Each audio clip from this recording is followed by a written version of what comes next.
so many things, like how to love and how to lose and how to choose. So hello, this is Linda Carbonneau, and welcome to another edition of Walking Through Life. Today I happen to have a really good friend of mine, Daniel Freilich, and he is running for the U.S. House of Representatives for Vermont, right? Thanks for having me. Great to see you, Linda, again.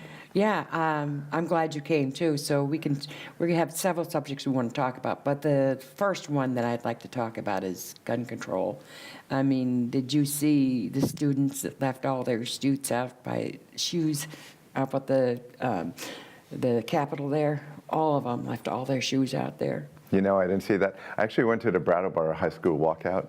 Oh, you did? Which was fantastic. Was it? Yeah. It was just, these young people just taking the bull by the horns. Yeah. And actually, I mean, whether you agree or not, I actually do agree with their solutions here, but I think it's just incredibly inspiring to see young kids saying, I don't care if the adults can't figure it out, we're going to figure it out. Yeah. And taking ownership. It's kind of a shame that it had to happen as a consequence of what happened, obviously, was the shooting in Florida. Yeah. Now, Vermont has, I guess they have banned like two different types of guns. Is that what it was?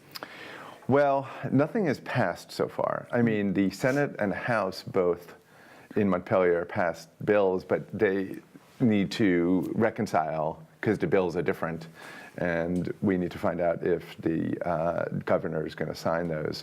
But, I mean, there's some differences. I mean, most people, look, the question is what the philosophy of this whole thing is. Is the philosophy that to have as much gun ownership rights as possible, or is the philosophy to have as much sort of safety and more civility?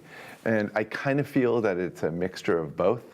And the Second Amendment certainly gives you rights to have, to bear arms, but it doesn't mean that your right is limitless. I mean, if it was limitless, you could have artillery in your front yard. Right. I mean, you could theoretically have an atomic bomb in your front yard. So I'm obviously exaggerating and being dramatic, but the point I'm making is there clearly is a limit.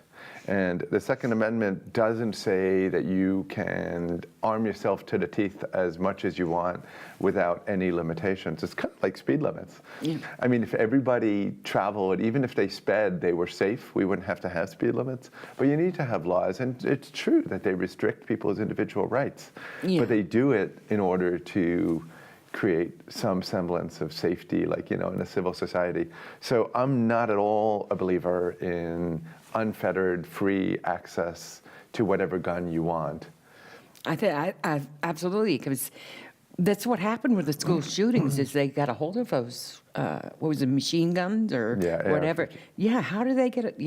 They did. They had to go to the store, and the one kid went to the store and bought it, and then brought it and supposedly put it in a safety box and gave the other guy the key or something. Well, you can buy assault weapons or other weapons that have high-capacity magazines that are semi-automatic quite easily in almost every state. There is no law that in general prevents that, and even the background checks.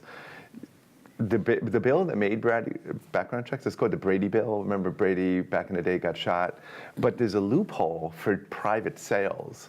So you don't need to get a background check if in many states, if it's a private sale. So if it's not a licensed gun dealer, then, for example, in Vermont, you don't need to get a background check then. So you could have serious mental illness. You may even be a felon. Maybe you're even wanted right now.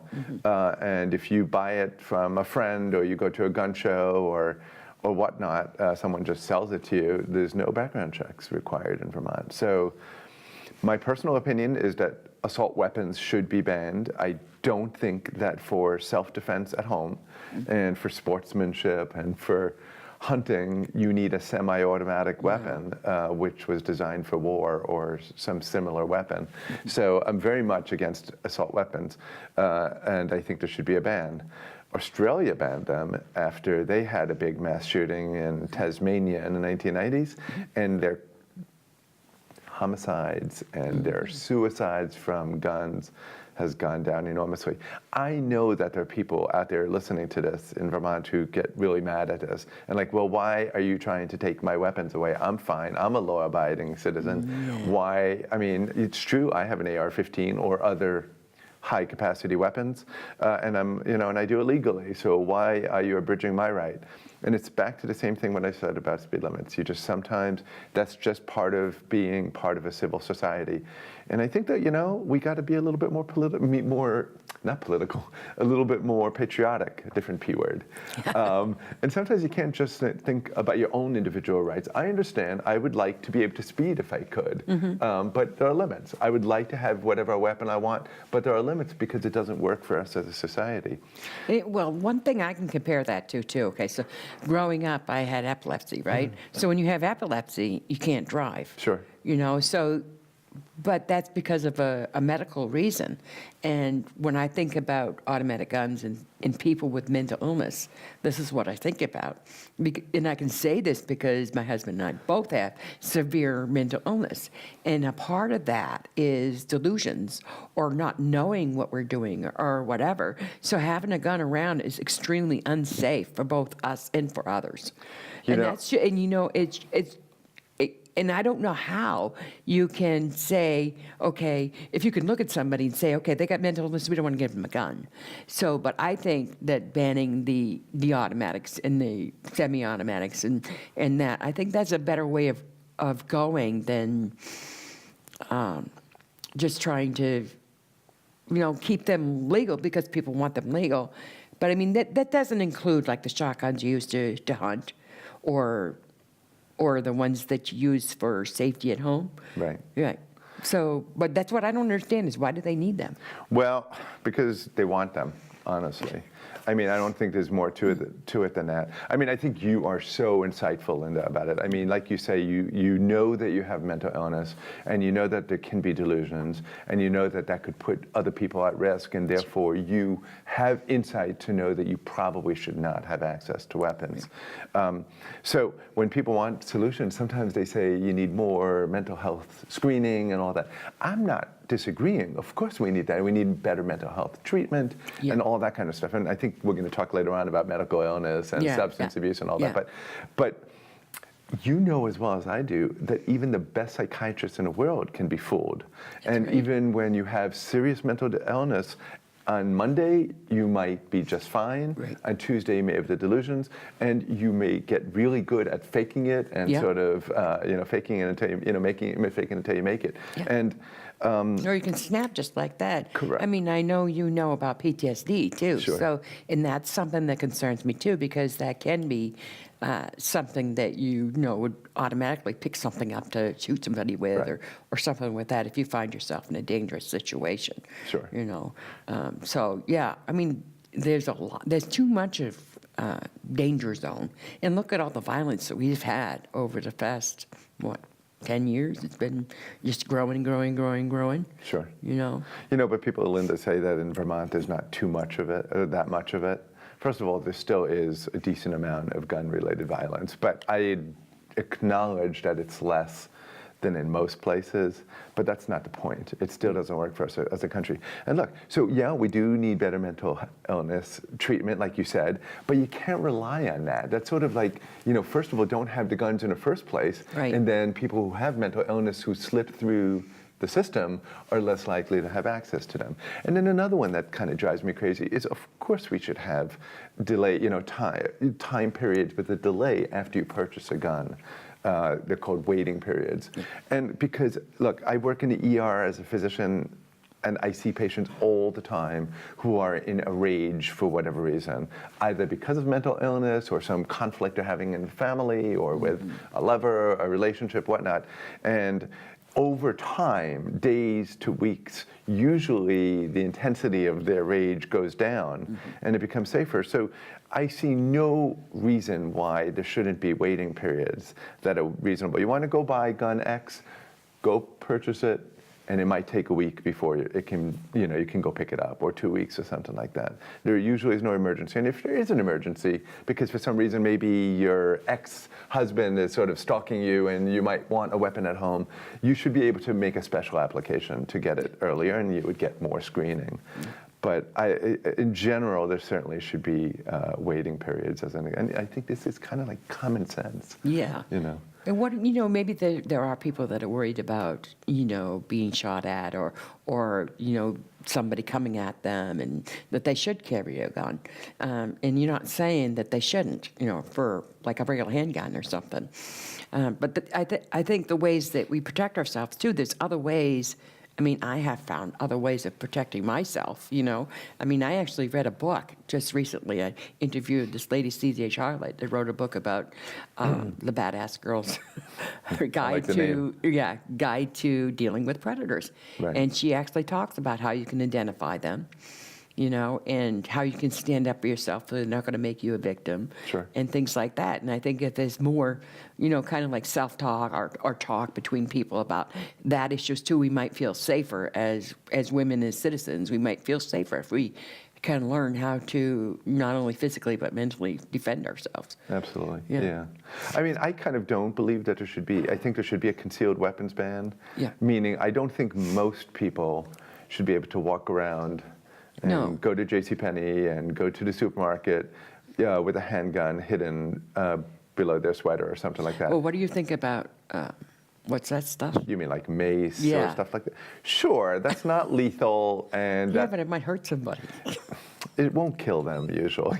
That's a rarity. I mean, I know they could get sort of an allergic reaction to it, Yeah. but usually it just pisses them off more. Yeah. But sometimes it can stop you and prevent a rape or some terrible thing. So I think there are instances, just like every rule, there's always an exception to the rule. So there might be an example like where you just said, where someone you really fear for your life for whatever reason, and maybe you can go to the local police department and fill out an application to, say, carry a concealed weapon for a month or 3 months, and then you have to apply for it again if you need it. Yeah. But I mean, what kind of a civilization are you where everybody walks around with guns? That's right. It just doesn't make sense. I know back in the 1700s we did that.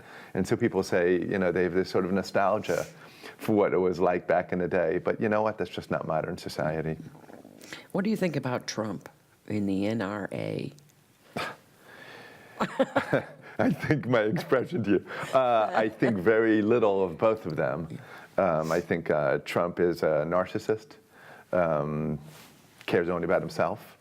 I think he's a demagogue, which means that you say anything you want in order to get popularity and votes.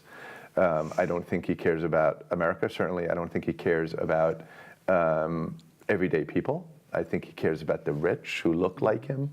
I don't think he has an iota of caring for gender issues and race issues and the poor. He'll say whatever he needs to say.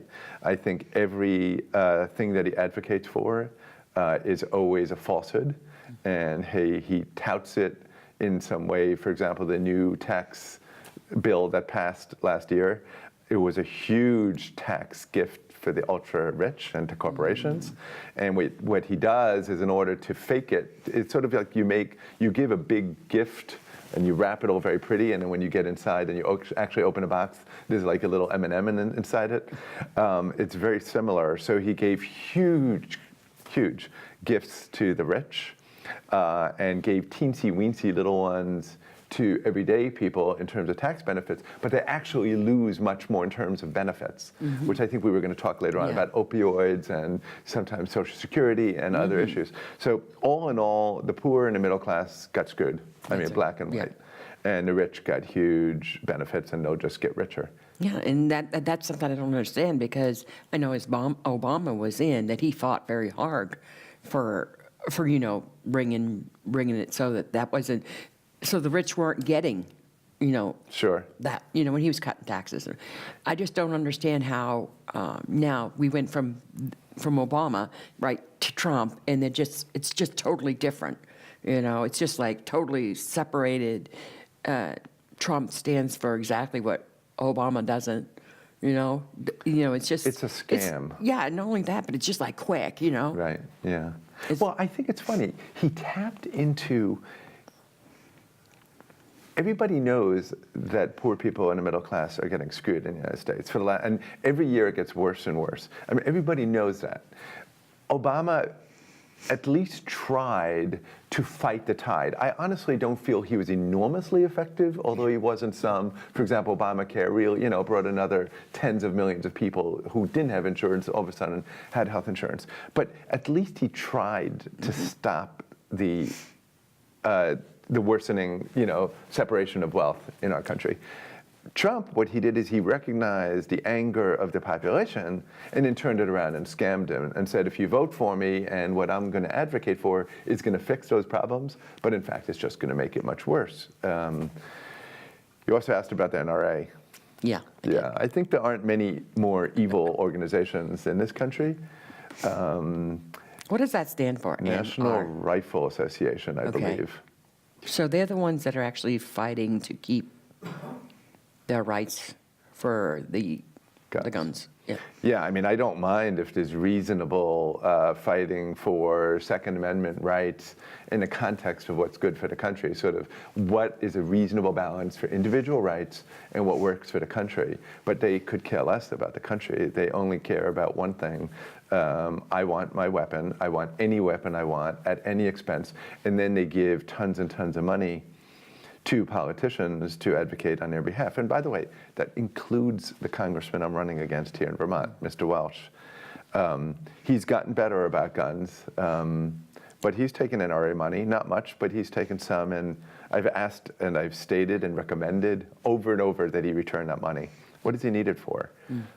One shouldn't be taking corporate money in any case so you can represent the people, and I'm sure we'll come back to that about other issues. But no, I think the NRA is basically really, I think it's an evil organization, and I think it does nothing that's of any benefit to the country, only the opposite. Yeah, that's what. And this is the time that we have to talk about this now. We have to all gather and have this discussion. It's like the kids. What did the kids do? They took on what they thought was a problem, and they did a walkout, and they contributed, and they solved what they felt that they needed to, which is they needed to be heard. They needed to be heard, and something needed to be done. And they took the first step. And I like that about that. I think it's amazing. I kind of want to shout out to millennials. They don't take SHIT. It's like, if it's BS, they're going to call it out. Yeah. And they have no patience for silliness and political correctness and lying and deception and scams. So they know what they are, and they'll call them out. Yeah.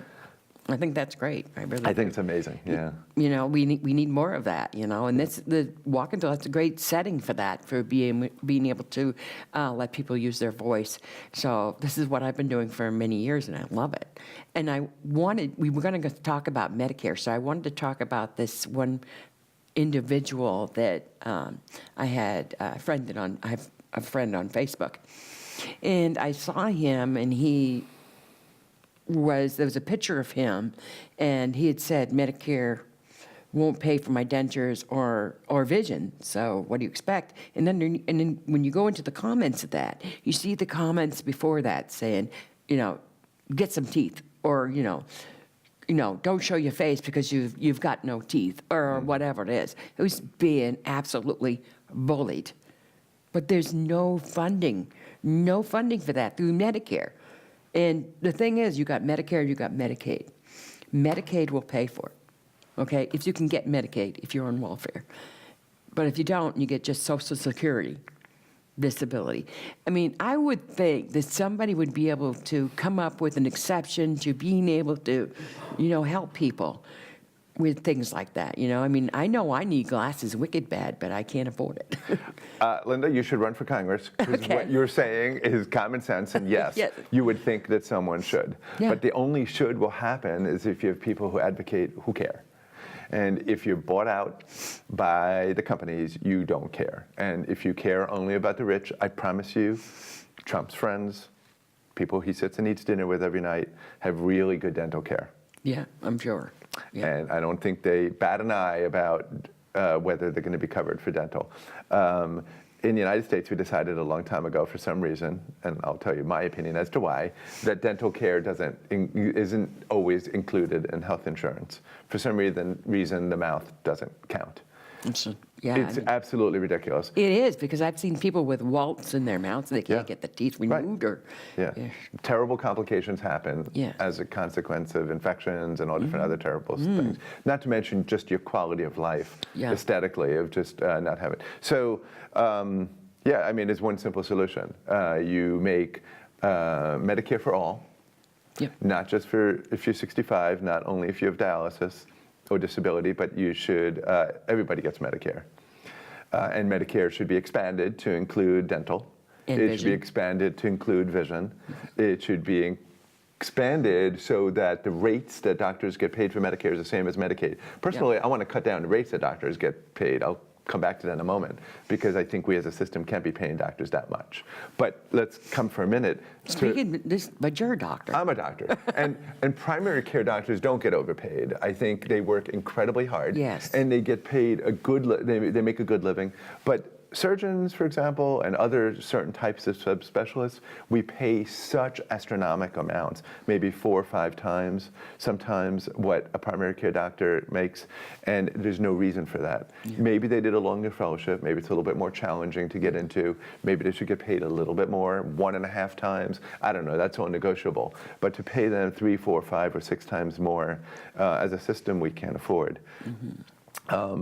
So a Medicare for all would cover everybody. Everybody would have it. And if you're a poor person, right now with Medicaid, your doctor gets paid very little. Very often they don't agree to see patients as a consequence. Sometimes they can't even pay their own malpractice insurance or pay the bills for the office. I honestly feel that that is all nonsense, because it's all fixable. You just should do Medicare. Everybody gets Medicare. Instead of Medicaid. Well, Medicaid would go away, TRICARE would go away, private insurance would go away, unless you're ultra wealthy and you want to buy a second insurance. You're welcome to do that. But for almost all the population, everybody would have the same Medicare. So if you're a middle-class person, a poor person, a wealthy person, you all get Medicare. And every other modern country, Linda, does I was going to say, I've heard of that, And it saves a ton of money. There are losers. You know who the losers are? Losers are big insurance companies. Personally, I couldn't care less about them. Second is pharmaceutical companies. They're going to lose a lot. There will be doctors groups. Doctors are going to have to get paid less. Again, not your average primary care doctor, but people who get paid a ton to do a hip operation are going to get less, for example. And the country would save about $400 to $600 billion a year, which could be spent on things like dentures, vision. Whatever, for example. Yeah, exactly. Or, somebody that needs home health aid or occupational therapy, because you can only get it for 2 weeks. Yes. You might need it for like 2 months, you know. Yeah. I really think that this needs to be paid, especially for this man that I had met, and I just feel terrible for him. Well, the bullying is a second issue. Yeah, it's disgusting. Why? If you ask me, well, because we've gotten, look, you've always had people who did evil things. I'm not saying that it's totally new. What's new is that we have leadership that not only condones this, but they promote it, and they actually do this. I mean, Mr. Trump, I don't like to call him President Trump, because he may have technically won, but I think he sort of cheated to get in. I mean, he used demagoguery, and he did many other immoral things that nobody does in the United States when they run for president. He did. But he made fun of disabled people. Remember, he made fun, for example, of that disabled reporter. Oh, that made me mad. Of course. So this is the lesson. If our leader does this kind of thing, is it surprising that normal people do this? Because they emulate their leader. He role models. So we really need to get back some kindness. And I'm not saying soft kindness. I mean, just because you're kind doesn't mean you can't be tough. Right. And fight back, too, against those who are doing evil things. But we really need to get to leadership that's moral and that is good and wholesome. But and that's what I like to say too. Is I see the society right now as the young and the younger generation coming out and going to colleges and stuff are so kind, and they'd like to listen, and they do listen, and they like to be helpful. You know what I mean? And being open-minded without being judgmental about other people. Exactly. Yeah. Yep. you hit it right on the head. Right, exactly, and we want that in Vermont. I know that for sure. And I know, Dan, Chico just gave me the sign that we're just about out of time. But is there an opportunity that you could maybe come back and we could talk further now that we've discussed a little bit of Medicare and a little bit of the gun control? Sure. Maybe we could talk a little bit, because we didn't get to talk about recovery and the... Opioid epidemic. Yeah, exactly, and Sure. that's a big issue here. Sorry, I And- talked too much. No, I was talking too. I was listening very good. But from this show here, we're going to have to schedule something soon Sure. on that. But I did want to give you the opportunity to give the message to the audience of anything you would like them to know, and information of how to find out more about you. Oh, you're really sweet. Thank you. So look, the time is limited, like you said. So we have a website which we spend a lot of time putting down our positions. So that's drdanforcongress.com. drdanforcongress.com. And please take a look at it. You're welcome to email me or Facebook or any other capacity, and I'm always very responsive.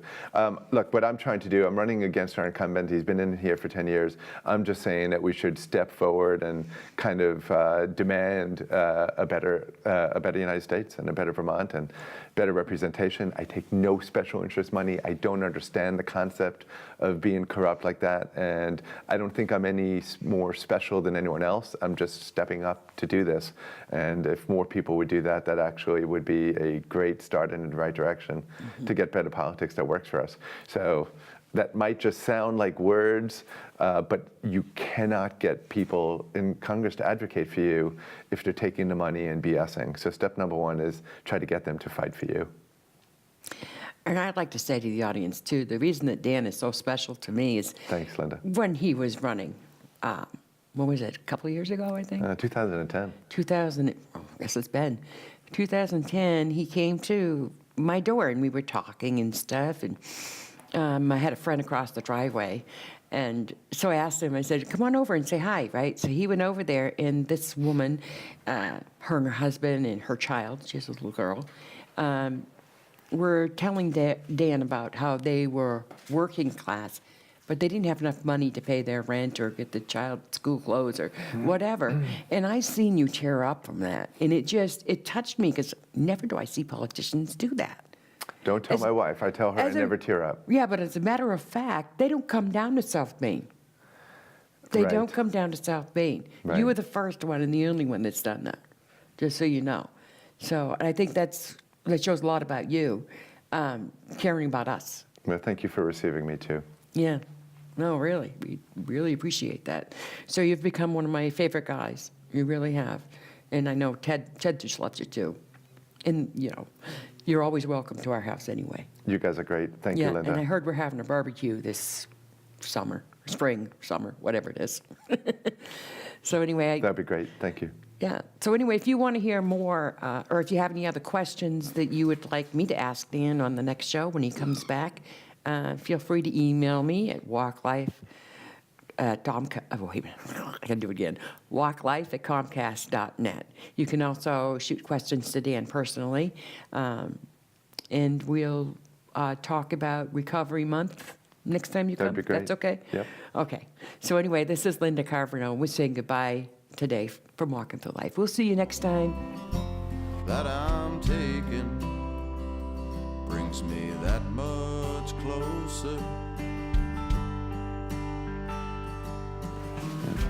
I'll just turn this first so you can see. Wait a minute, something on there. Is it falling off? Yes, because I got the hair. But if you ask me, Maybe that one.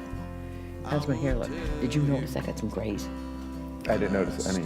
I do. There's none. Yeah, I do. It's all brown. I only see I'm positive. going to walking through this life of mine, well, it's teaching me so many things, like how to love and how to lose and how to choose.